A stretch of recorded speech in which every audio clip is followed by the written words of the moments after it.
마태복음 7장 7절부터 12절 말씀까지예요. 한 절씩 나누어 읽고 12절 같이 읽겠습니다.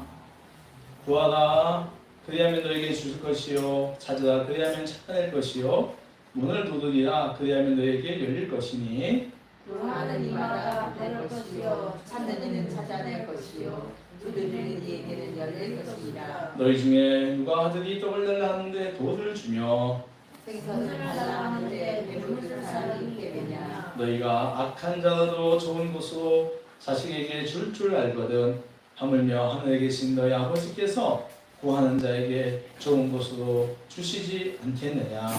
그러므로 무엇이든지 남에게 대접을 받고자 하는 대로 너희도 남을 대접하라. 이것이 율법이요 선지자니라. 아멘. 저희 교제하는 시간입니다. 서로 인사하시죠. 잘 오셨습니다. 반갑습니다. 네, 반갑습니다. 반갑습니다. 환영합니다. 환영합니다. 사랑합니다. 사랑합니다. 축복합니다. 축복합니다. 네, 우리 아름다운 마음님으로 하겠습니다.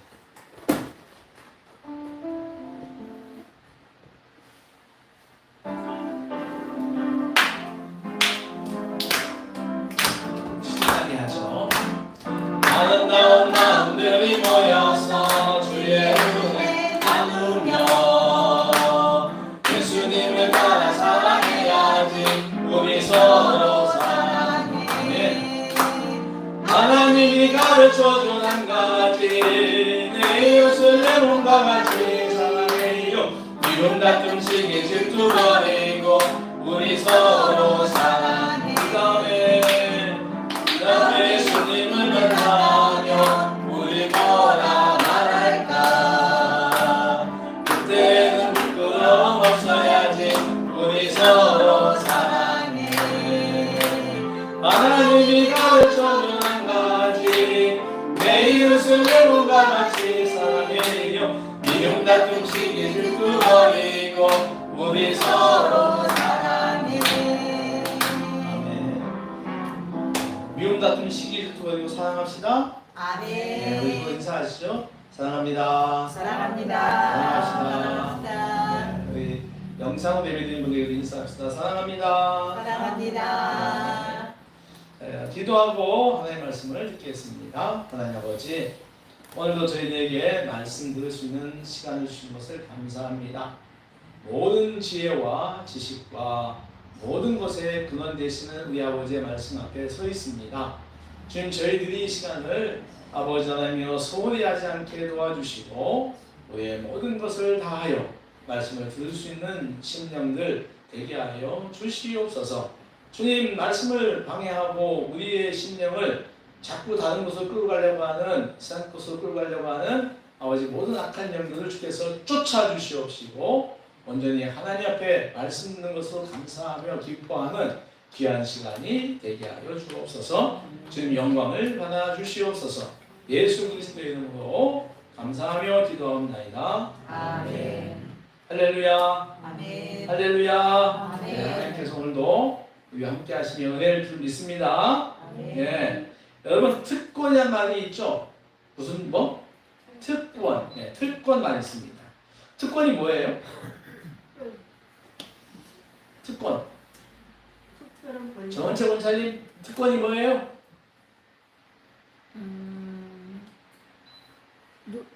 특별하게 누릴 수 있는 권한. 맞아요. 그러니까 누구나 가질 수 없고 구별된 사람들에게만 주어지는 권한이라는 뜻입니다. 그렇죠? 예. 지난주 어느 신문에 이런 칼럼이 있었습니다. 국민일보 칼럼이었는데 이런 거예요. 왜 많은 사람들이 의사나 국회의원이 되고 싶어 할까? 그 재미난 칼럼이었어요. 왜 사람들이 의사나 국회의원이 되고 할까? 그 가장 큰 이유는 그들이 가진 것이 너무 많기 때문이다 라고 했습니다. 의사가 되면 돈을 많이 가질 수가 있겠죠. 그렇죠? 그리고 국회의원이 되면 특권이 아주 많습니다. 대한민국 국회의원은 특권이 정말 헤아릴 수가 없습니다. 공감이 가는 기사였습니다. 우리나라에서 국회의원이 되면 이루 말할 수 없이 많은 특권을 가집니다. 가지수가 하도 많아 일일이 기억하기도 힘들어. 우리 동네도 이번에 아주 젊은 사람이 국회의원이 되었어요. 38살.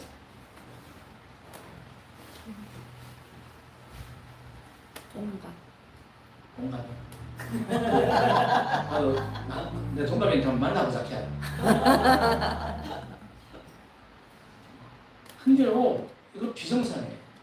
그러니까 그 사람이 국회의원 됐다는 게 비정상인 게 아니라 너무 많은 혜택을 누려요. 1년에 나라권에서 한 5, 6억 이상 받고 5, 6억인 거야. 세비만 해도 1억 4천이죠. 거기다가 뭐 기름값에다가 또 보좌진이 8명이나 있잖아요. 쓸 수 있는 인원이. 어마어마. 기억하기 힘들어요. 북유럽 국가들에 있는 국회의원들은 그 우리나라에 비해서 특권이 거의 없다고 합니다. 그들은 오히려 예중직이에요. 그런데 국회 나라에서 나오는 세금이 있지만 월급이 있지만 그 가지고는 못 사는 거야. 그리고 보좌관도 한 명 들어오는 게 어때요? 그 스웨덴, 노르웨이. 그런데 우리는 너무 많아. 그러니까 너나 없이 국회의원 하고 싶어. 더 웃긴 건 뭔지 아세요? 이 사람들 4년만 국회의원 끝나면 평생 연금이 나옵니다. 우리는 60몇 살까지 넣어야 되는데. 이것도 더 고쳐야 돼요. 근데 법을 고쳐야 되는데 그 법 고치는 사람이 누굽니까? 국회의원이에요. 그냥 되게 웃겨요. 허구한 날 여야가 싸웁니다.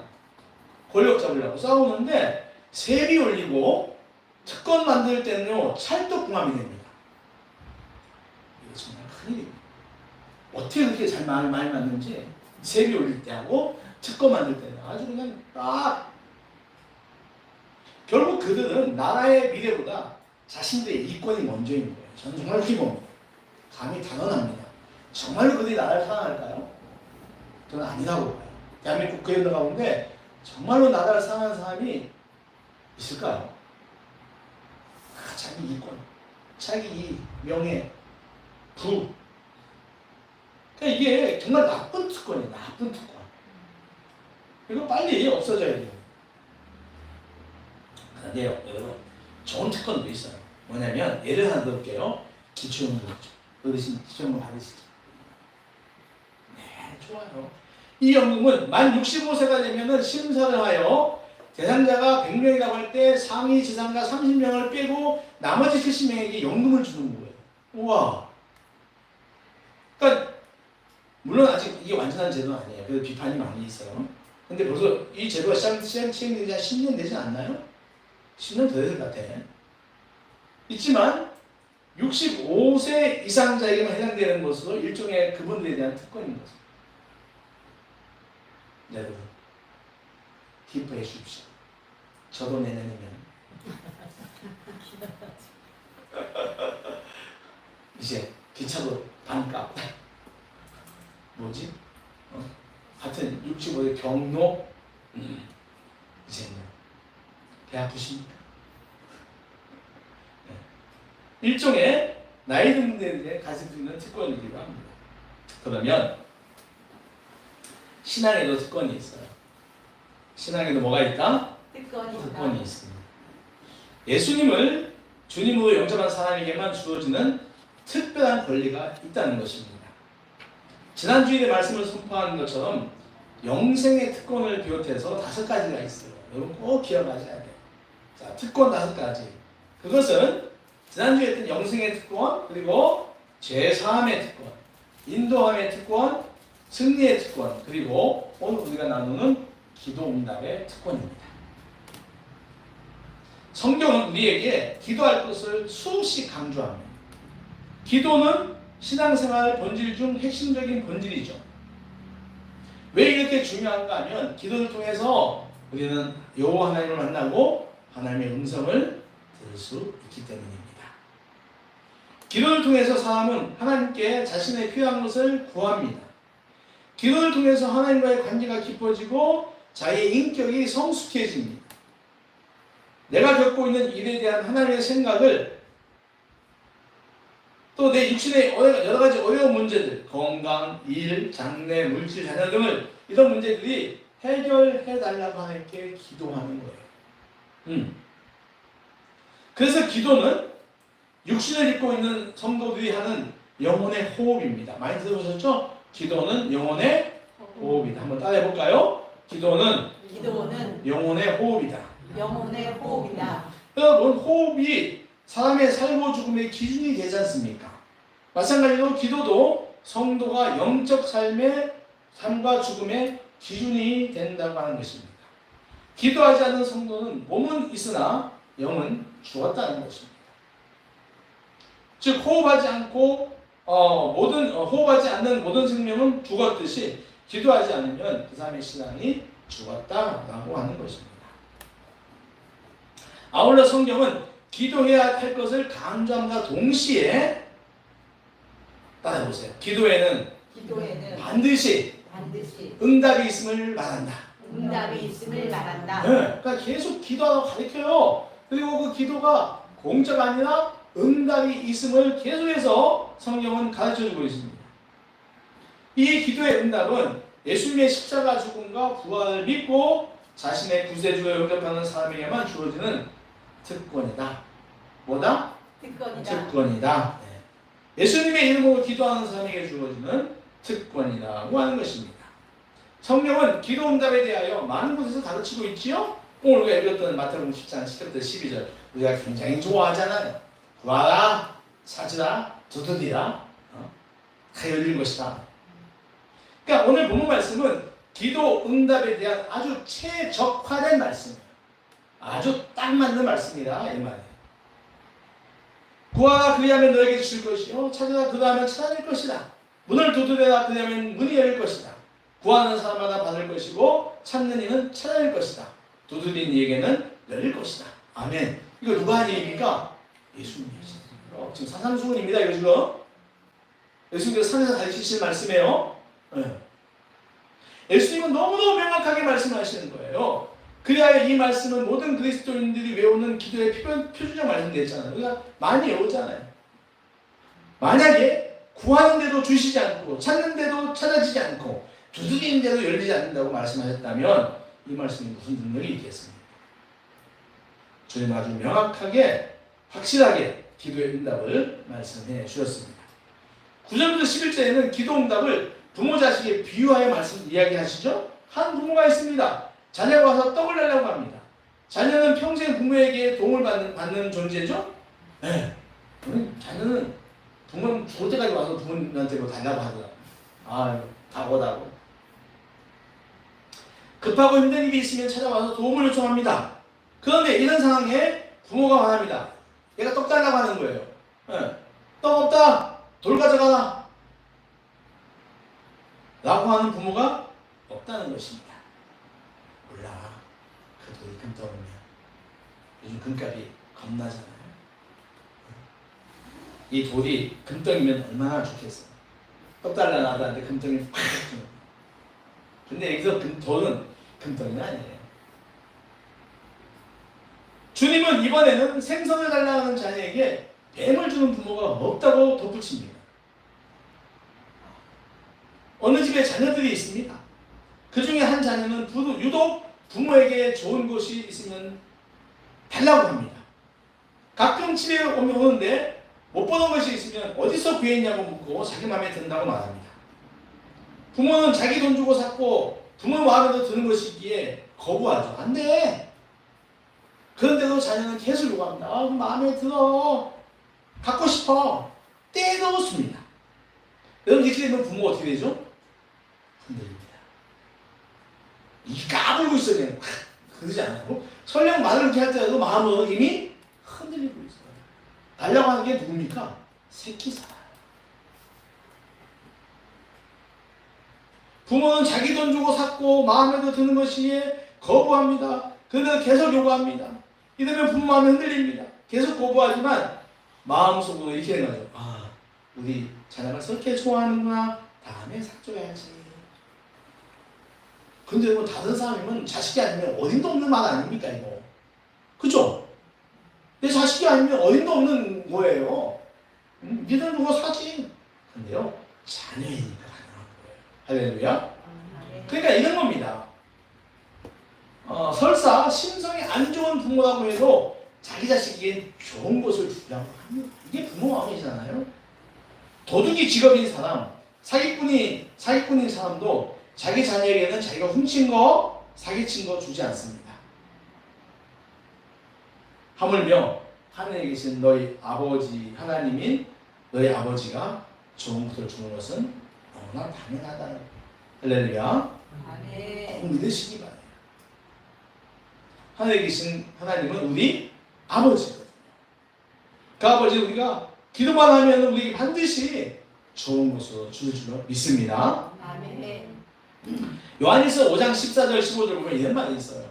그를 향하여 우리가 가진 바 담대함이 이것이니 그의 뜻대로 무엇을 구하면 들으십니다. 우리가 무엇이든지 구하는 바를 들으시는 줄을 안즉 우리가 그에게 구한 그것을 얻은 줄로 또한 아느니라. 잘 들어보세요. 여기서 사도 요한은 자신은 구하는 데 있어서 담대하다고 말합니다. 아니, 필요한 것이 없어서 구하는 사람이 담대하다는 거예요. 앞뒤가 안 맞는 거예요. 그죠?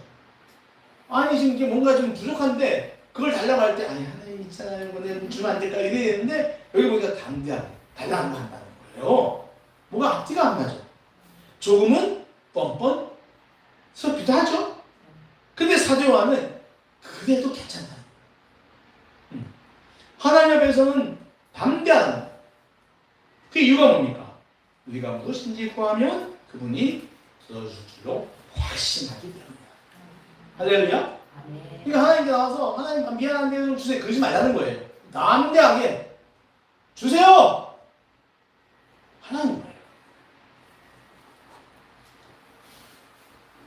우리는 살아오면서 재정의 결핍과 또 장래에 대한 불안함, 또 인간관계의 갈등 등으로 어려움을 겪을 때가 있습니다. 저 역시 학교 교직원 생활을 10년 만에 마치고 목회자가 되었을 때 제일 먼저 찾아온 것이 재정의 결핍이었습니다. 3명의 아이들을 키우는데 힘들 때가 많았습니다. 그들은 한 번도 아버지 엄마로부터 넉넉하게 받아본 적이 없어요. 그래서 우리 아이들에게 평생 미안합니다. 그래서 저는 그때마다 돈 달라고 기도했어요. 하나님께. 돈 좀 주세요 하나님 아버지. 그리고 누구에게 돈이 있는지 가르쳐 주세요. 내가 찔러보게. 모든 돈의 주인은 당연히 하나님이시잖아요. 그러니까 믿고 달라고 했어요. 이런 아이들이 대학을 졸업할 때까지 20년 이상 이어졌습니다. 20년 동안 맨날 기도하는 거예요. 돈 부족하니까 돈 주세요. 어느 놈한테 돈이 있나요? 그 좀 감동 좀 주세요. 여러분 그렇게 올라오면요 하나님께서 채워주셨어요. 할렐루야. 하나님이 모든 걸 채워주지 않았습니다. 그러나 7, 80%는 채워주셨어요. 정말 이건 여러분에게 간증할 수가 있어요. 아니 가진 게 너무 없잖아요. 그런데 아이들이 자기들 삶을 다 살았습니다. 대학도 자기들이 원하는 대학을 갔습니다. 다 졸업을 했습니다. 이야기하려면 끝도 없어요. 그들에게 주어졌던 하나님의 은혜, 특히 물질적인 것들은 여기저기서 막 날라와. 기도하니까. 근데 하나님은요 준비가 하셨어요. 이런 겁니다. 이건 제가 꼭 간증을 자주 하는데 2001년도에요. 지금부터 23년 전인데 어느 교회에 부교육자가 제가 부임을 했습니다. 부임을 했는데 그 교회에서 부교육자들에게 보험을 들어줘요. 그 보험 이름이 뭐냐면은 삼성화재 가만성이라고 하는 실손보험입니다. 그런데 놀랍게도 이 상품을 혹시 아시는 분 계십니까? 20년 더 됐어요. 근데 이 상품은 놀랍게도 다쳐서 병원에 가면 내가 낸 것도 주고 내가 낸 것도 주고 의료보험공단에서 주잖아요. 보험공단에서 낸 것도 줘요. 이럴 때 이런 겁니다. 병원비가 10만 원 나왔어. 근데 일반 실손은 의료보험으로 처리한 나머지 금액을 주잖아요. 그런데 한 8만 원 정도 줘요. 근데 이 과감한 사람은 10만 원 다 주는 거예요. 이런 보험이 있나요? 이 보험 이 보험 망했을까 안 망했을까요? 망했어요. 얼마 못 가서 문 닫았어요. 근데 난 들었어요. 그 교회에서 그걸 들어준 거예요. 근데 그리고 저는 그 교회에서 3개월 만에 사임을 했습니다. 교회에 문제가 있어가지고. 근데 3개월 사이에 보험을 하나 들었는데 이 보험의 만기는 15년이었습니다. 그러니까 2001년부터 15년이면 몇 년이에요? 자, 핸드폰 보지 마시고 2016년입니다. 2016년이면 우리 아이들이 대학을 다닐 때까지 혜택을 받았어요. 더 놀라운 거는요. 2016년도 만기 될 때 만기 환급금도 받았습니다. 이 보험 개발하는 사람 죽었을 거야. 잘렸을 거야. 한 달에 보험료가 26,000원 들어갔대. 26,000원 내고 온 가족이 16년 동안 혜택을 받았어요. 그것도 공단비까지 다. 그러니까 다치면 좋아했어. 돈 보내? 근데 우리 어려웠으니까요. 그러니까 초등학생, 중학생, 고등학생이 여러 번 다쳤지만 그때마다 오히려 돈을 낸 것보다 더 많이 들어왔습니다. 할렐루야. 지금도 저는요, 사모님과 저는요, 이 상품이 하나님이 주님을 위해서 목사가 된 가난한 저를 위해서 준비한 거라고 하시는 거예요. 없어요. 그거 다 바로 없어졌어요. 그거.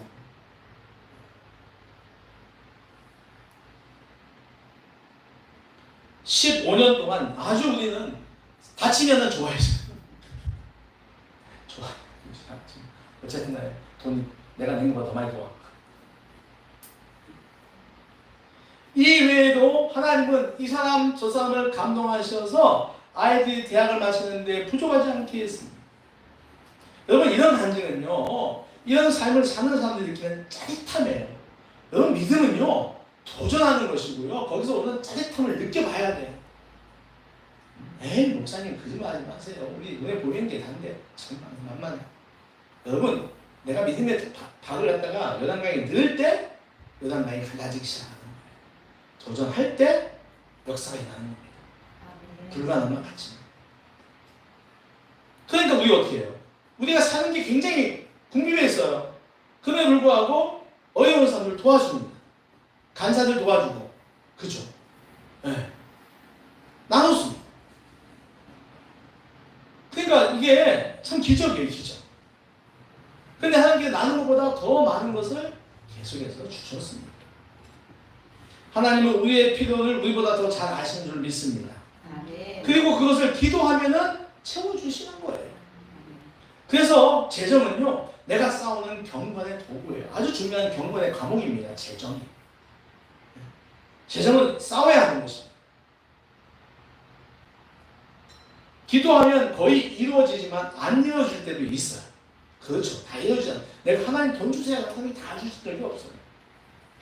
근데 그때 하나님을 원망하기보다는 감사해야 되고 거기에 하나님의 특별한 뜻이 있음을 알아야 해요. 그러면 다음에 기도는 꼭 응답이 돼요. 요한복음 16장에 이런 말씀이 있어요. 지금까지는 너희가 내 이름으로 아무것도 구하지 아니하였으나 구하라. 그리하면 받으리니. 할렐루야. 아멘. 너희 기쁨이 충만하리라. 아멘. 뭐하리라? 충만하리라. 여러분 혹시 지난주간 유튜브를 화끈하게 달군 사람이 있습니다. 혹시 아십니까? 유튜브를 갖다가 아주 화끈하게 달군 한 사람이 있어요. 정유나라고 하는 사람입니다. 최순실 씨 딸 정유나가 아니고 탈북 여성입니다. 지금 나이가 아닙니다. 여러분 저 유튜브 들어가 보세요. 지금도 이 여성인데 기독교 방송국의 프로그램이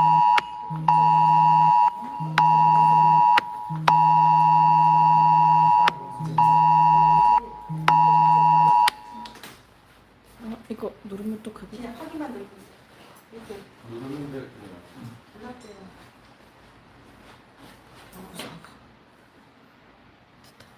네, 또 비싼 경우가 아니에요. 여기 핸드폰을 잠깐만 다 꺼놔야 돼요.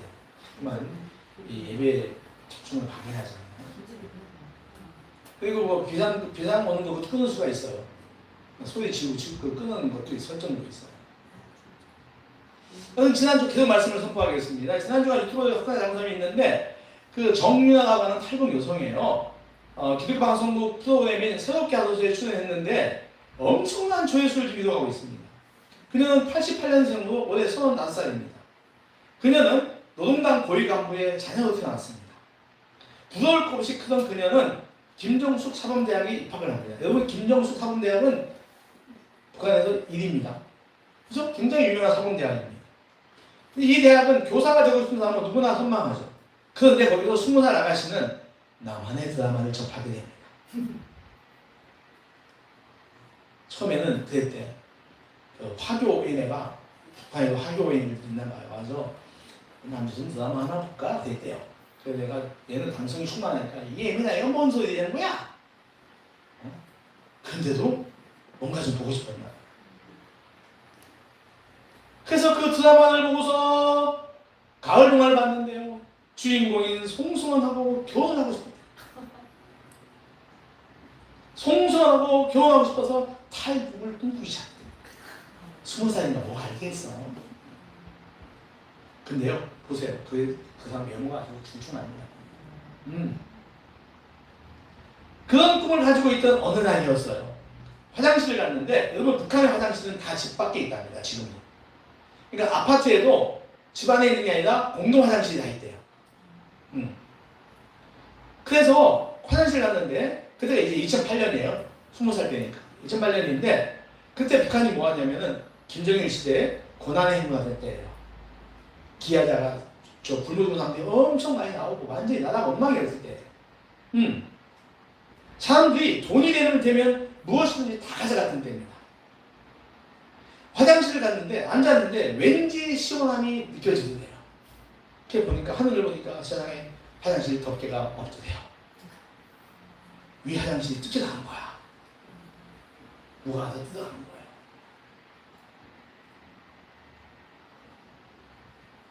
처음에 놀랐는데 이 굉장히 적극적인 장면입니다. 사분이 하늘을 봤더니 그날이 마침 본날이었나 봐요. 본달이 탁 들어온 거예요. 그리고 그날 별도 있었대요. 그때 그녀는 한국 드라마나 한국에 본 시상식 기억이 난 거예요. 시상식 보니까 기독교 다니는 사람들이 뭐라 그러죠? 이 모든 영광을 하나님께 드립니다. 이런 게 생각이 나가지고 기도했대요. 하나님 아버지, 저 남자를 나게 해주세요. 그랬답니다. 기도를 했답니다. 송수는 같은 미남하고 결혼하게 해주세요. 그리고 그녀는 마침내 아버지 비자금 1200달러를 훔쳐서, 이 아버지가 굉장히 고위직인데 그냥 내부를 기념해 봤대요. 그러니까 자기도 몰랐대. 이렇게 많이 훔친 적이 아버지가 가진 줄 몰랐대. 그래가지고 1200달러 가지고 너무나 쉽게 탈북을 한 거야. 돈 탁 뜯어가면서. 도망가려고 탈북했는데 그 후에 중국, 태국, 라오스 등을 거쳐서 한국에 도착을 했습니다. 워낙 밝은 성격이라서, 여러분 이만갑 아시죠? 이만갑. 뭐죠? 이제 만나러 갑니다. 그거 모르세요? 알아요. TV 동화에서 하는 거. 알아요. 그 유명한 프로그램이잖아. 탈북 여성들 다 나와가지고 북한 이야기 하는 거. 남자도 나와요. 남자도 나오고. 거기에 출연하게 되었어요. 근데 지금도 출연하고 있다고 합니다. 근데 더 놀라운 건 이 여자가 진노조스의 수행 비서가 됩니다. 여러분 진노조스가 누군지 아십니까? 아유, 상식 좋았어요. 세계에서 손꼽히는 노조스 홀딩스의 회장이잖아요. 금융 투자하는 사람이잖아요. 사람들은 그를 만나서 이야기를 듣고 싶어 합니다. 오래전에 여러분 그 기사에 나온 적이 있어요. 어떤 사람이 진 노조스와 점심을 먹기 위해서 10억을 냈어요. 얼마? 10억. 그래서 진 노조스가 10억 받고 점심 먹으러 줬어요. 물론 그건 진 노조스가 기부했습니다. 그러니까 그 정도로 그 사람한테 듣고 싶어 하는 거예요. 투자에 대해. 아주 금융의 단인이죠. 네. 근데 어찌 그와 연결되었는데, 여러분 이야기 뉴스를 꼭 보십시오. 다른 때, 우리가 일반적으로 다른 때 새롭게 하소서는 대충 60분 정도입니다. 그런데 이번 그 여자 그 정윤아 씨는요 120분이 넘었어요. 근데 놀라운 거는 저 유튜브 잘 안 보거든요. 조금 보다가 탁 꺼버립니다. 내가요 거의 90분 100분까지 봤어요. 시간이 순삭이야. 너무 이야기를 재밌게 합니다.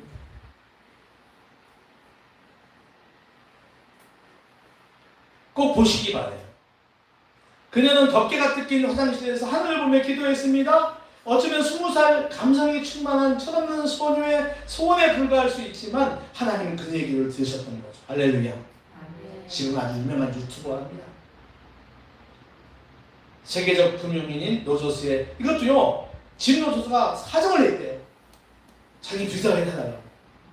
이 부분이 정민아 씨가 기능사범대학에서 뭘 했냐면은 그 영어 전공을 했대요. 그게 돼 있대요. 너는 불어, 너는 영어, 너는 러시아어 이렇게 반반이 있으면 딱 매기면 돼. 근데 얘가 이제 영어만 있는데 영어를 잘합니다. 그래가지고서 이제 그 진로도스가 하는데 거짓말, 뭐 진로도스도 왜 나한테 와? 뭐 이런 거죠. 그래가지고 끝끝내 막 영상 통화되는데 믿지 않고 막 그랬대요. 나중에 이 사람이 직접 왔대 한국에. 진로도스가 해운대 와가지고 만나러 가고. 그러니까 굉장히 이제 그러니까 이 여자가 이제 애걸 한 게 아니라 진 노조스가 애걸 한 거죠. 대단하잖아요. 이처럼 여러분 기도는 헛된 것이 없습니다. 우리 주님은 철없는 소녀의 작은 기도까지도 들으심을 믿습니다. 고난에서 벗어나게 달라고 구하면 고난에서 벗어나게 되는 거죠. 내가 가야 할 길을 못 찾을 때 기도하면 하나님께서 그 길을 찾게 해 줄로 믿습니다. 필요한 것이 있어서 두드리면 틀림없이 공급의 문이 열릴 줄로 믿습니다. 그래서 기도는 성도의 삶을 건강하게 하고 윤택하게 해요. 그러니 성도가 복을 받고 싶다면 반드시 기도해야 되고 그 기도에는 반드시 응답됨을 믿으시기 바라요. 만약에 주님의 응답이 없다면 우리의 기도는 허공에 대고 이야기하는 것입니다. 참으로 부질없는 짓이에요. 그래서 기도할 때는 응답에 대한 기대가 믿음이 분명히 있어야 합니다. 주님은 마태복음 21장에 이렇게 말하죠. 너희가 기도할 때 무엇이든지 믿고 구하는 것은 다 받으리라. 아멘. 아멘. 너희가 무엇이든지 믿고 구하는 것은 다 받으리라고 하는 거예요. 기도할 때 응답에 대한 믿음이 있어야 한다는 것입니다. 응답에 대한 믿음이 있어야 합니다. 주님께서 반드시 내 기도를 들어주실 것이다. 우리 교회와 가정, 직장에 대한 내 기도를 들어줄 것이라고 하는 확신을 가져야 합니다. 이 응답에 대한 믿음이 응답 여부를 결정합니다. 내가 믿으면 그 응답이 됩니다. 할렐루야. 근데 믿지 못해. 그러면요 응답되지 않아요. 믿음이 없이는 결코 응답되지 않는다고 하는 것입니다. 우리의 기도에는 하나님의 능력이 임합니다. 그 능력을 덧입고 싶다면 우리는 응답에 대한 확신을 가져야 합니다. 너희가 내 안에 거하고 내 말이 너희 안에 거하며 무엇인지 원하는 대로 구하라. 그리하면 이루리라. 아멘. 요한복음 15장 7절 말씀입니다.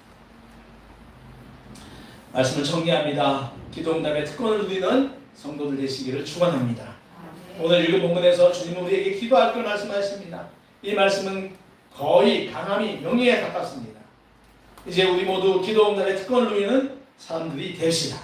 하나님의 응답은 믿는 자에게 주어지는 아주 특별한 권리입니다. 기도 응답은 성도의 특권입니다. 기도를 통해 우리는 하나님과 관계를 맺고 그분의 능력을 덧입습니다. 내 인격을 성숙하게 하고 내 삶의 어려운 환경을 극복하게 하는 것입니다. 바라기는 우리 성도님들 모두가 다 기도 응답의 특권을 마음껏 누리는 성도들 되시기를, 그리고 우리 진검다리 교회가 되기를 축원합니다. 아멘. 기도합시다. 하나님 아버지 은혜를 감사합니다. 오늘도 저희들에게 기도에 대하여 말씀해 주시니 감사합니다. 기도 응답의 특권 저희 그리스도인들만 가질 수 있는 거라고 했습니다. 하나님, 저희들이 기도함으로 우리의 삶에 필요한 것을 다 받아 누리는 그런 아버지 하나님이여 복 있는 성도들 다 되게 하여 주시옵소서. 하나님, 저희들에게 믿음을 주십시오. 하나님, 기도하면서도 응답에 대한 믿음이 없이 우리가 기도할 때가 많습니다. 하나님, 그렇게 하지 말고 정말 하나님께서 많은 말씀을 통해서 응답을 말씀하셨으니 우리가 응답을 믿고 감사하며 기도하는 저희들 다 되게 하여 주옵소서. 응답 많이 받는 축복된 성도들, 축복되는 교회가 되게 하여 주십시오. 예수님의 이름으로 기도합니다. 아멘. 짧으니까 하늘성으로 7절, 8절, 9절을 같이 합독하겠습니다. 그가 빛 가운데 계신 것 같이 우리도 빛 가운데 행하면 우리가 서로 사귐이 있고 그 아들 예수의 피가 우리를 모든 죄에서 깨끗하게 하실 것이요 만일 우리가 죄가 없다고 말하면 스스로 속이고 또 진리가 우리 속에 있지 아니할 것이요 만일 우리가 우리 죄를 자백하면 그는 믿으시고 의로우사 우리 죄를 다하시며 우리를 모든 불의에서 깨끗하게 하실 것이요. 아멘. 교제하는 시간입니다. 우리 옆에 분하고 인사하시죠. 잘 오셨습니다. 반갑습니다. 반갑습니다. 환영합니다. 환영합니다. 우리 몇 명 없으니까 좀 격하게 해야 돼. 좀 이게 토요일도 다 내고 너만 하고 나만 안 하면 안 돼. 우리 다 같이 얼굴 쳐다보면서 다시 합시다. 얼굴 쳐다보면서 환영합니다. 환영합니다. 환영합니다. 사랑합니다. 사랑합니다. 네, 축복합니다. 축복합니다. 네, 얼마나 정원체로 이 정도 얼굴이 얼마나 예쁜지 몰라요. 네, 보고 저 눈이요. 정말 자기는 아닌지 몰라. 자기는 자기를 못 봐요. 근데 우리는 봐요. 네. 네, 그래서 웃고 잘 웃잖아요. 얼마나 좋은지 몰라요. 자, 우리 같이 아름다운 마음으로 모여가겠습니다. 우리 마음으로 기쁜 마음으로 합시다.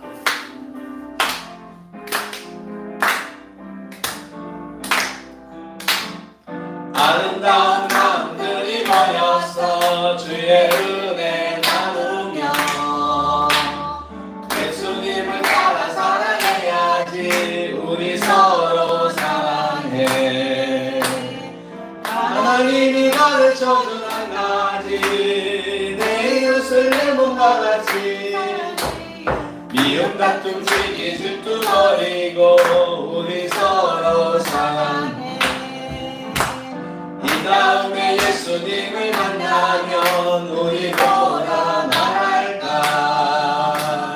그때는 부끄러움 없어야지 우리 서로 사랑해 하나님이 가르쳐준 한 가지 내 이웃을 내 몸과 같이 사랑해 미움 다툼 시기 질투 버리고 우리 서로 사랑해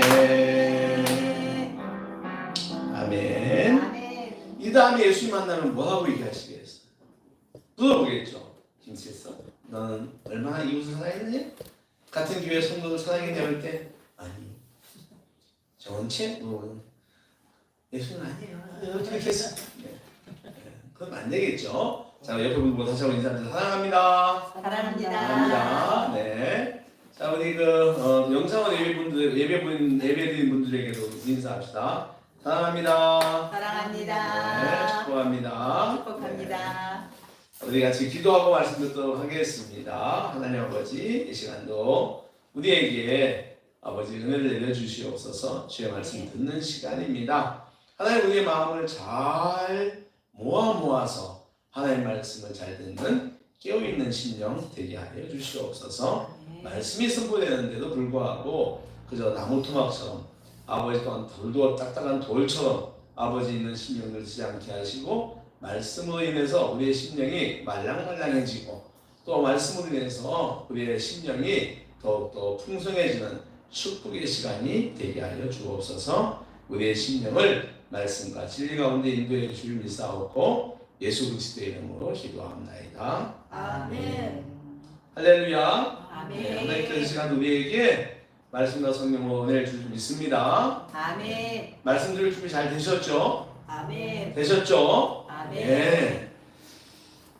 민주국가는요. 그러니까 그 나라가 민주국가인지 아니면 그 민주국가가 아닌지는 뭐로 알 수 있냐면 권력이 어떻게 되냐로 나눠져 있어요. 그러니까 민주주의 국가라고 하면은 입법, 사법, 또 하나 뭐죠? 총독이 입법, 사법 또 하나 뭐예요? 행정이지. 네. 우리가 잘 아는 삼권 분립입니다. 삼권. 네. 입법부는 국회를 얘기하죠? 그렇죠? 입법부는 국회에 나가고 사법부는 어딘가요? 법원이죠. 재판하는 것입니다. 그리고 행정은 어디에 가지고 있어요? 행정권은 구청장인데 맞아요. 정부가 가지고 정부. 또는 정부 앞에. 예. 그러니까 입법부가 국회에서 법을 만들면 그 집행을 어디서 합니까? 행정이 하죠. 정부에서 하죠. 그리고 그 법이 잘 집행되는지 안 되는지 판단을 누가 합니까? 판사, 사법부에서 하는 거예요. 그렇죠? 그래서 이 입법, 사법, 행정이 잘 균형 있게 나눠져 있는가가 그 나라가 민주국가인지 아닌지가 알 수가 있어요. 그런데 이 세 부서 가운데 집행을 담당하는 행정부의 권력이 가장 크게 보여요. 네. 자, 행정을 맡은 정부의 대표가 누구죠? 대통령이죠. 대통령은요, 행정권의 대표자예요. 그러니까 대한민국 정부의 대표자입니다. 정부뿐만 아니라 국가 전체를 대표하는 인물이지요. 그는 행정권자이면서도 동시에 국방권자입니다. 그렇죠? 그 국군 통솔권자가 누굽니까? 대통령이에요. 또 외교는 어떻습니까? 외교의 마지막 최후 결정권자 누굽니까? 그 사람도 대통령이에요. 대통령은 행정부의 대표이지만 이 사람에게 특별한 권력이 있어요. 시행령이라는 규칙을 만들 수 있어요. 시행령. 헌법은 만들지 못하지만, 법은 만들지 못하지만 그 법을 시행하는 데 필요한 시행령, 헌법 밑에 있는, 법 밑에 있는 시행령을 만들 수가 있어요. 그러니까 이거는 입법의 일처럼 보이지만 입법을 잘 집행하기 위한 일종의 행정부의 규칙입니다. 대단하죠? 그런가 하면은, 그러니까 대통령은, 행정권자는 입법적인 일도 하고 더 나아가서는 사법권도 행사할 수가 있어요. 이를테면 사법이 정한 것을 풀어주기도 합니다. 우리가 이야기하는 사면이에요. 뭐다? 사면. 예. 죄를 지어서 3년 판결을 받아 감옥 생활하는 사람이 그 형기를 채 마치기도 전에 석방시켜 주는 거예요. 놀랍죠? 이거 누가 하는 겁니까? 대법원장이 합니까? 국회의장이 합니까? 대통령이 합니다. 급발 조치. 네? 그게 대통령 한다고 하는 거예요. 우리가 잘 알듯이 대통령은 국가의 기쁜 날에 맞춰서 사면령을 내리죠. 그래서 뭐 광복절 특사, 이건 뭐냐면 광복절 특별 사면, 또 성탄절 특사, 성탄절 특별 사면, 또 좀 있으면 이제 부처님 오신 날이니까 석탄절 특별 사면 합니다. 네. 그런데 말입니다. 놀라운 거는 이 대통령의 사면권은요, 비단 형을 깎아주는 것뿐만 아니라, 형을 깎아주는 거죠.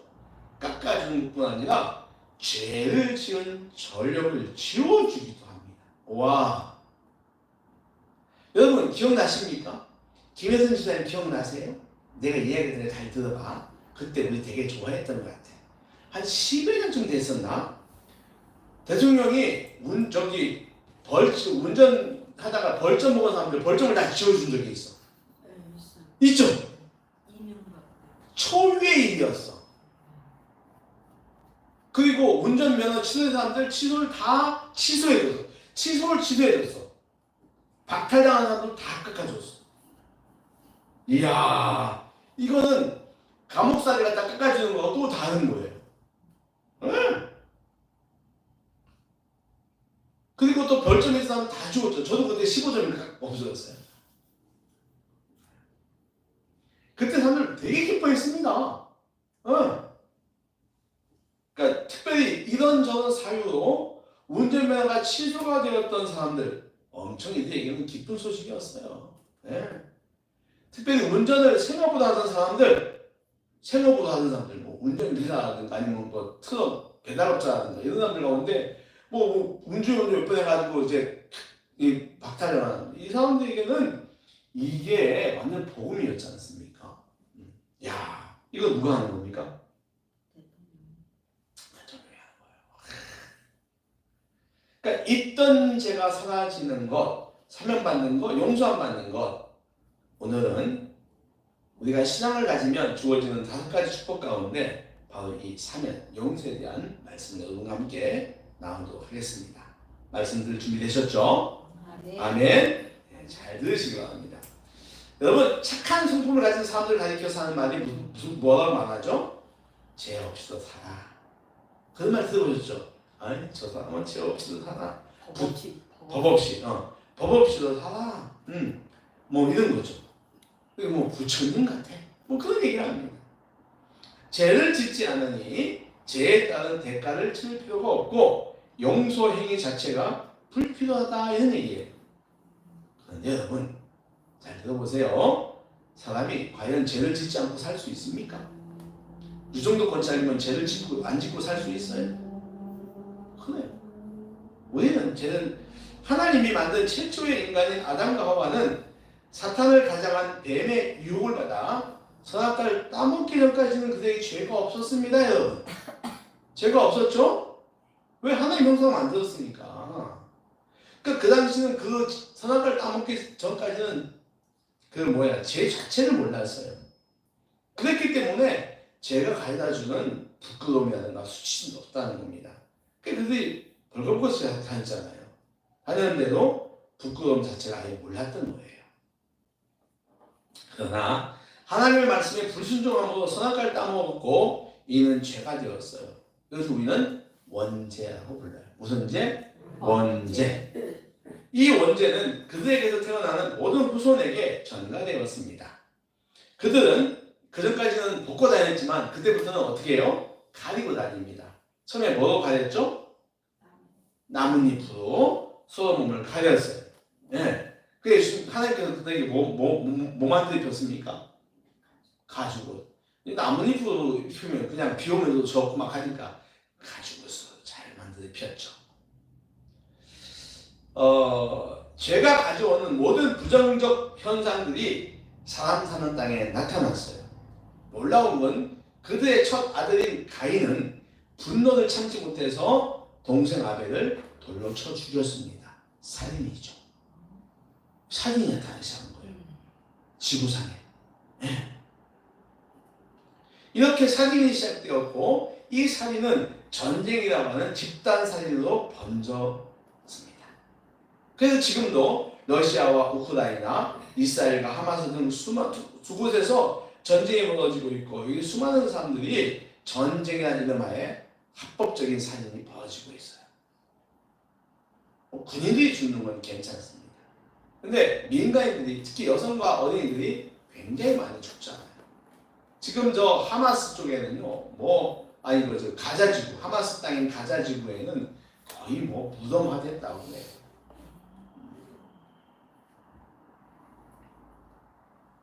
그뿐인가요? 이 집단 살인으로 인해서 전쟁이 벌어지면 어떤 일이 납니까? 약탈이 일어나죠. 그렇지 않습니까?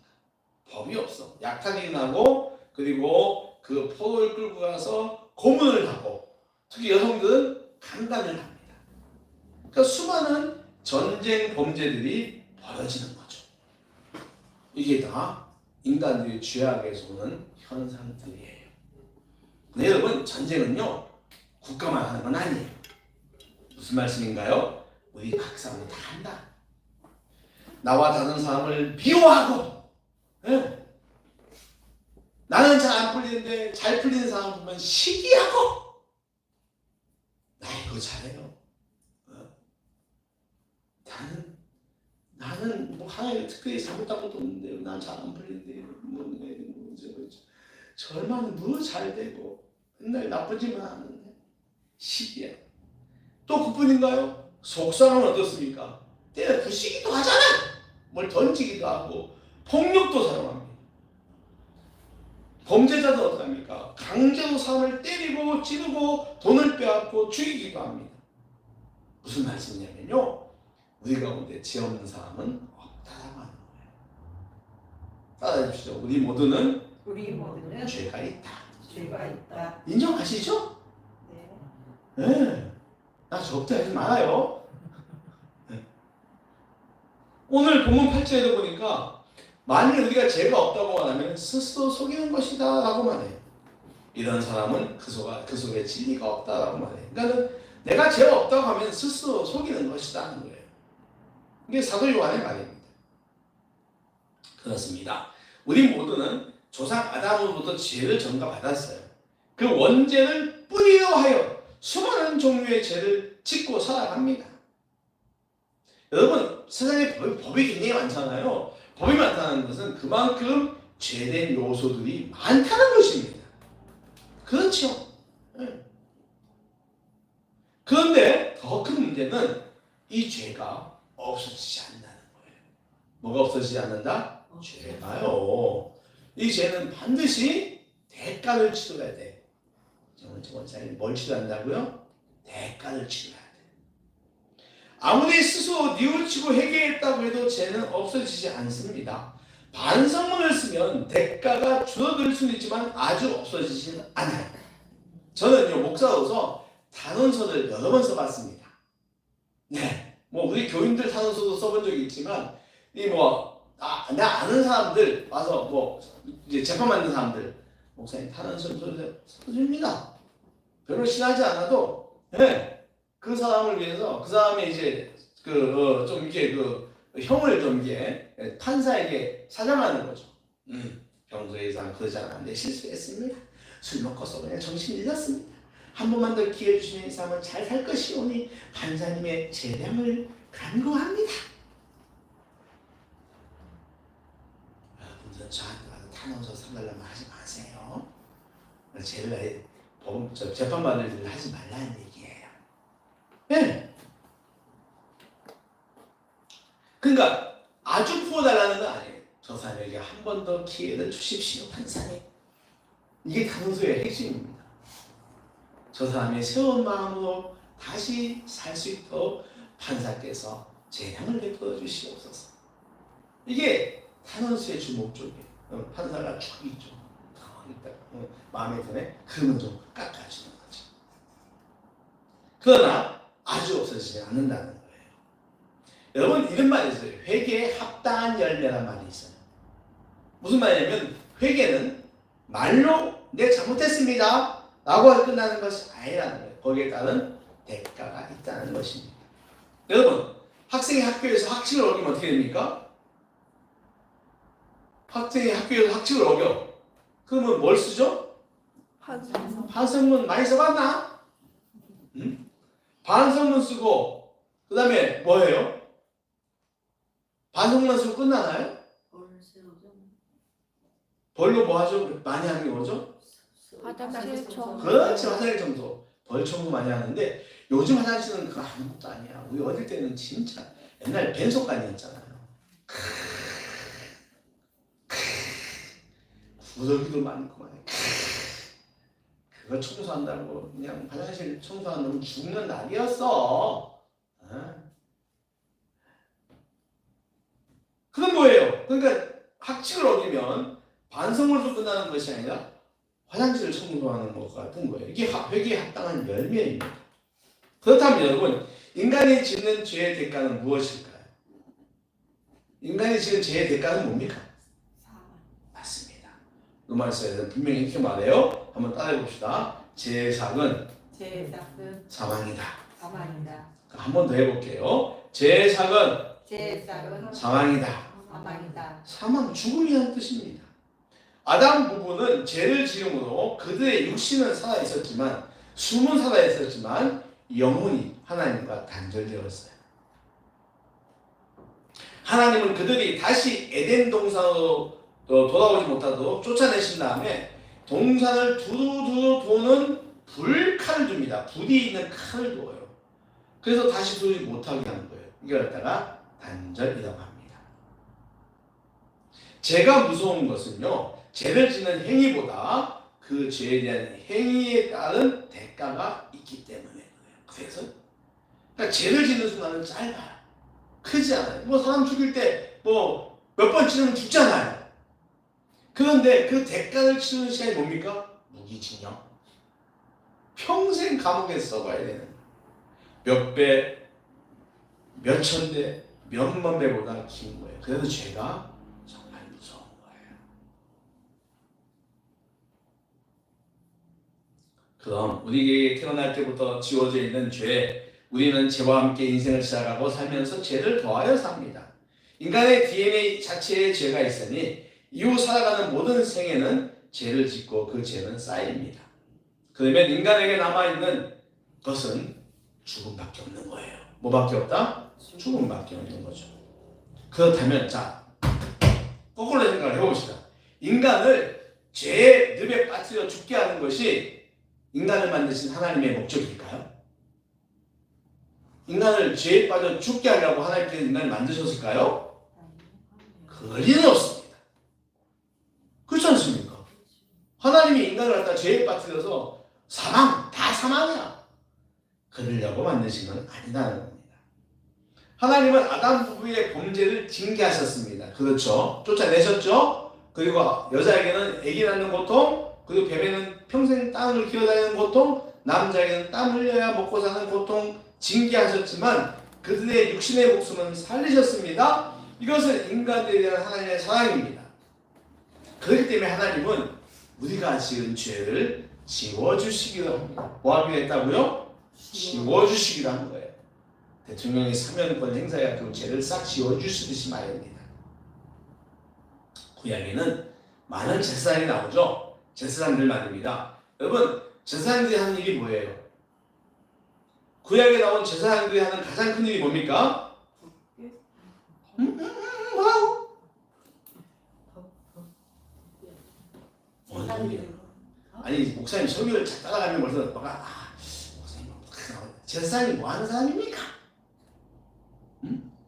아니 김하자 목사님이 죄를 지었어. 그러면은 그 죄책감 때문에 살아갈 수가 없어. 그러면 영소만 끌고 가는 거예요. 영소 또는 송화장만 끌고 어디 가냐면 제사장이 갑니다. 권사님은 하나님 앞에 직접 자기 죄를 용서해달라고 하고 기도할 수가 없어. 요청할 수가 없어. 제사장한테 송화장만 끌고 가는 거예요. 가져가서 제사장님 제가 이런 누굴 미워했어요. 뭘 했어요. 하나님께 좀 저의 죄를 용서해달라는 저 제사를 드려주세요.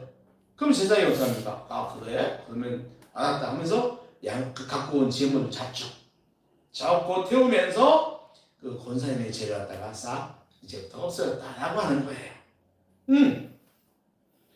그러니까 이제 그 제사장이 뭐예요? 그 하나님 백성들이 지은 죄를 대신 하나님께 속죄를 요청하는 사람인 겁니다. 그래서 지금도 이것이 전통이 천주교에 남아있지 않습니까? 그래서 천주교는 어떻게 합니까? 여러분 죄 지면 누구한테 갑니까? 신부님한테 갑니다. 가서 뭐 하죠? 고해성사합니다. 근데 우리 기독교는 그런 거 있습니까? 없습니까? 없어. 왜 사람한테 가서 뭐 신부님은 먹으면 죄인 아닌가? 그래서 중국교육이 시작된 거거든요.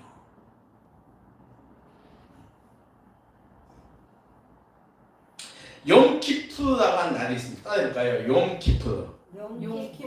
좀 어려워요. 용이 아니야. 용키프르. 이게 지금 유대인들이 지키는 대속죄일이에요. 뭐다? 대속죄일. 레위기 16장에 이런 이야기가 나옵니다. 그 당시 대제사장이었던 아론에게는 두 아들이 있었어요. 근데 이 아들 녀석들이 뭐냐면 이 집안은 다 제사장 집안이잖아요. 그러니까 이들이 하는 게 하나님께 제사 드리는 일이에요. 그런데 이 두 아들이 함부로 제사를 했어요. 하나님 앞에 가가지고 함부로 제사를 해가지고 하나님께서 그 아들을 죽여버립니다. 예배의 거룩함을 상실했기 때문이죠. 여러분 잘 들으셔야 돼요. 예배 여러분 마음대로 드리면 하나님께서 징계하십니다. 구약에는 무서웠어요. 정말 무서웠어요. 네. 왜냐하면 이 예배는 거룩한 것인데 자꾸 인간적으로 드리려고 하는 거예요. 그러니까 이 예배의 거룩함과 이 거룩함이 보증되지 않을 때 하나님 임재하지 않아요. 정말 하나님의 임재를 통해서 여러분의 삶이 새로워지고 풍성해지고 싶다면 여러분이 이 예배는 거룩한 마음으로 드리는 게 맞죠. 할렐루야? 동의하십니까? 그렇죠. 그런데 이 두 아들이 자기 기분대로 드렸어요. 한 개 탁 죽여버린 거예요. 근데 이 사실 아버지는 아론이 봐도 굉장히 잘못한 건 맞아요. 그런데도 그네들이 누굽니까? 자기 자식이잖아요. 슬퍼요, 안 슬퍼요? 하나님께 하나님이 죽이신 건 맞습니다. 잘하셨습니다. 하지만 그 마음이 오죽 쓰리겠어요. 자식을 둘이나 잃었는데. 비통하죠. 그 아론을 위해서 하나님이 모세를 통하여 속죄할 것을 말씀하십니다. 뭐 할 걸 말씀하신다고요? 속죄. 그 아론의 마음을 풀어주려고 하는 거예요. 네.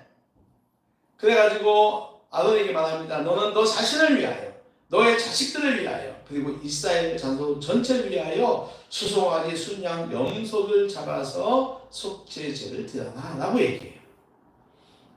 그러면 내가 너의 죄를 다 용서해 주겠다.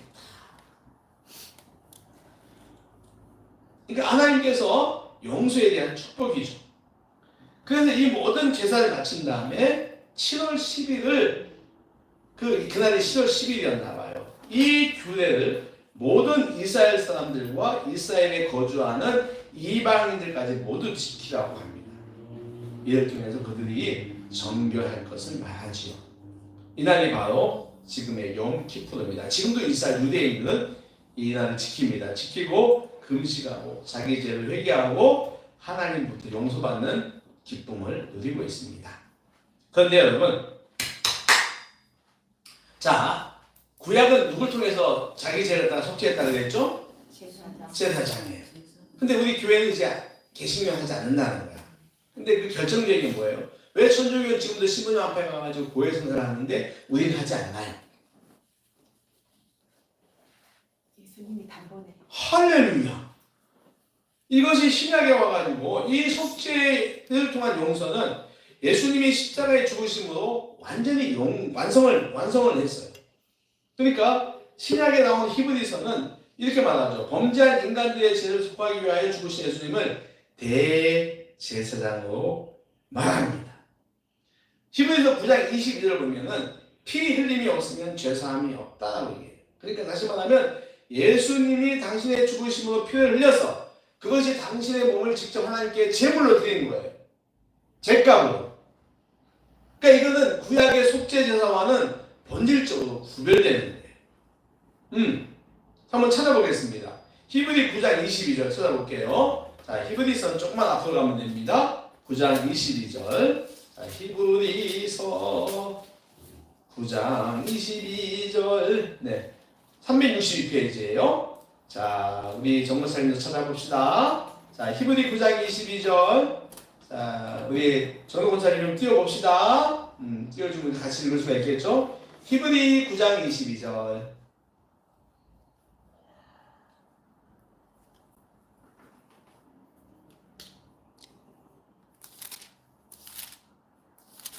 좀 글자를 키워봅시다.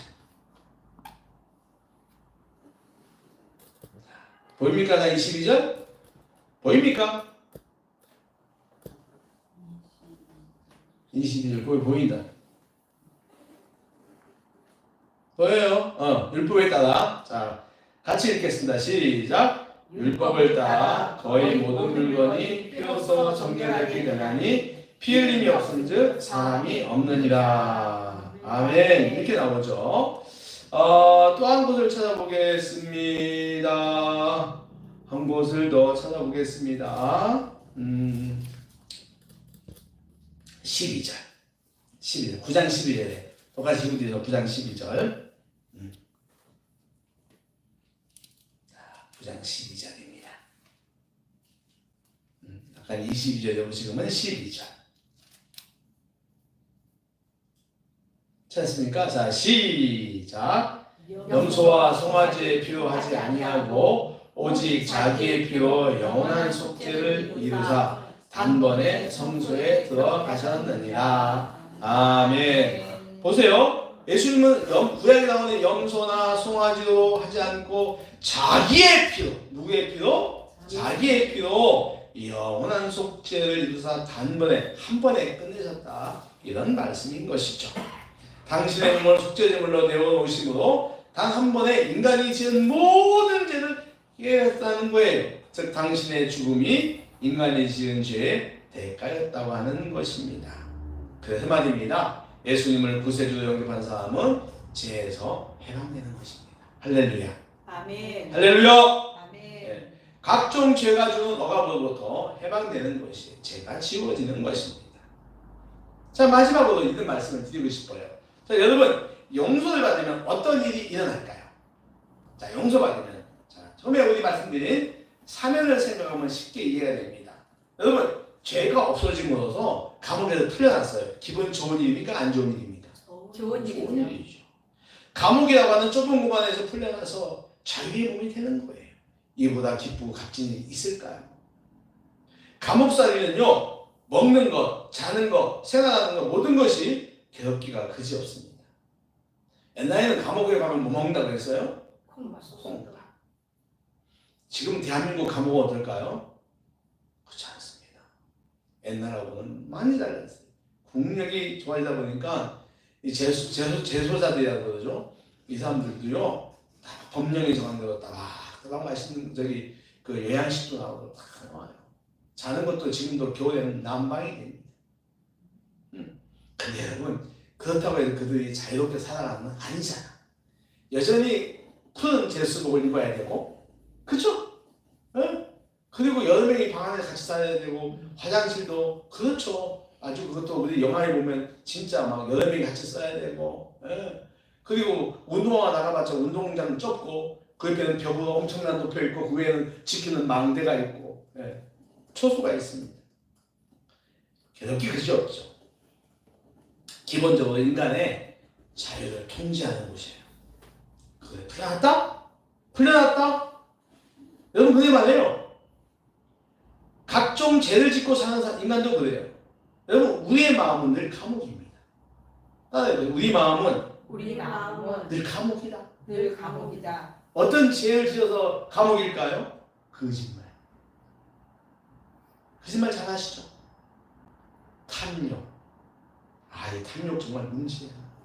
저도 최근에 이 탐욕을 가진 사람 때문에 상처받은 적이 있어요. 같이 똑같이 갈라 먹어야 되는데 자기가 많이 먹겠다고 막 그냥. 참. 그래서 싸우려다가 기도했어요. 근데 너는 예수 믿는 사람이잖아. 너는 특히 목사잖아. 네가 참아야 돼. 근데 때로는요, 이 못된 놈들이 아주 이런 걸 이용하는 사람이 있어요. 쟤는 착하니까 조금 뭐 좀 손해받고 아무 말 안 할 거야. 이런 고약한 사람들이 있어요. 이용하는 거죠. 그리스도인이라는 것을. 그만 안 됩니다. 근데 어차피 우리 마음 가운데는요, 우리 마음에도 있어요. 눈에 보이는 거 예쁜 거 좀 갖고 싶어. 남의 거는 뭐든 간에 그냥 뺏어오고 싶어. 명품이라고 하면 눈이 획 돌아가가지고. 우리 마음에 있다니까? 그죠, 권사님? 시기 많아요. 미움 많습니다. 질투 쟤 왜 이렇게 잘생겼어? 이런 거 있잖아요. 분노도 있어요. 불신도 있어요. 여러분, 우리 마음은요, 이런 죄들로 인해서 감옥이에요. 근데요, 우리 주님 오신 이유를 이렇게 말하죠. 내가 온 것은 갇힌 자, 눌린 자를 자유롭게 하기 위해서다. 할렐루야. 예수님이 우리가 지은 각종 죄의 대가를 치르시고 십자가에 죽으셨어. 그리하여 우리가 스스로 지은 죄를 인식하고 내 죄를 대신 속죄해 주신 예수님의 이름으로 진심으로 회개하면, 뭐하면? 회개하면 하나님은 용서해 주십니다. 아멘. 할렐루야. 아멘. 이것이 바로 용서의 축복입니다. 성경에는 하나님의 용서에 대해서 굉장히 많이 말하고 있습니다. 시편 78편 오직 하나님은 자비하심으로 죄악을 사하사 멸하지 아니하시고, 출애굽기 3장 7절 인자를 천대까지 베풀며 악과 가시를 용서한다. 와. 이사야 1장 18절 너희 죄가 주홍 같을지라도 눈과 같이 희게질 것이요 진홍같이 붉을지라도 양털같이 희게 되리라. 시편 145편 뭐라고 되어있죠? 여호와는 은혜로우시며 긍휼이 많으시며 노하기를 더디하시며 인자하심이 크시도다. 할렐루야. 아멘. 따라하세요. 하나님은 용서의 하나님이시다. 용서의 하나님이시다. 예수님께서 죽으심으로 내 죄는 용서되고 아담이 막혔던 하나님과의 장벽은 사라진 거예요. 죄의 감옥에서 풀려난 것입니다. 이 얼마나 기쁜 일입니까? 두 번째, 따라하세요. 새 삶의 시작이다.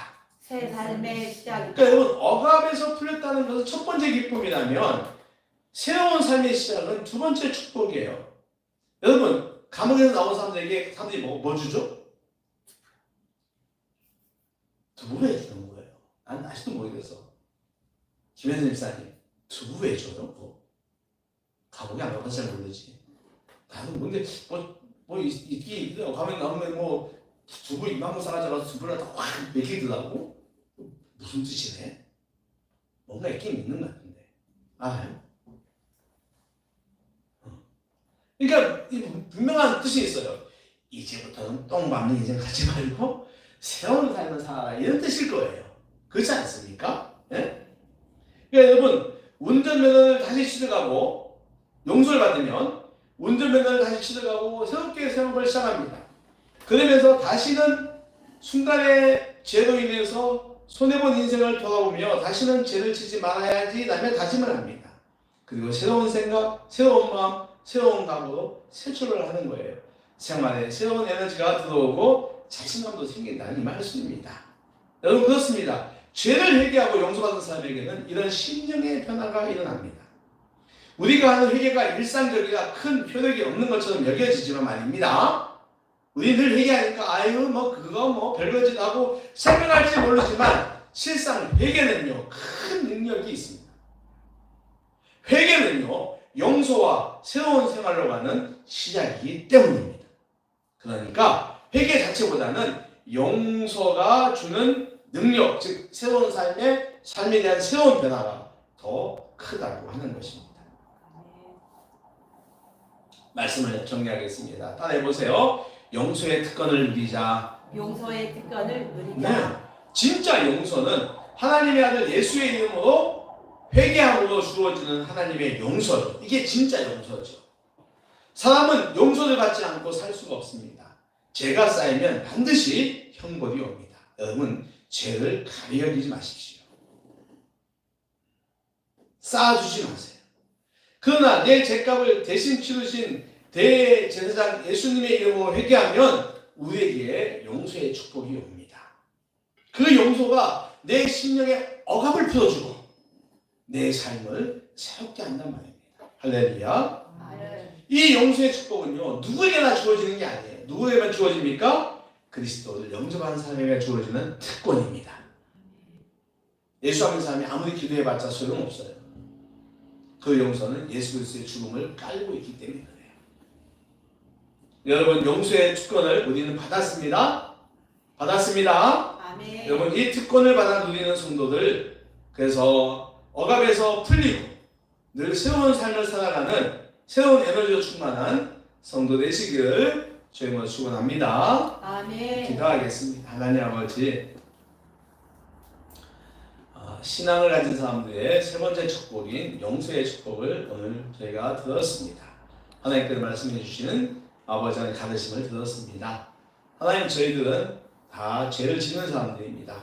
그러나 이 죄가 쌓이면 우리는 반드시 하나님의 대가와 형벌을 받아야 합니다.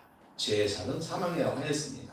그러나 예수께서 우리를 죄를 대신 짊어지시고 죽으신 것을 인정하면 우리는 용서받고 또 우리 인생이 억압으로부터 풀려나 새로운 삶을 살 수 있다고 오늘 축복을 약속하십니다.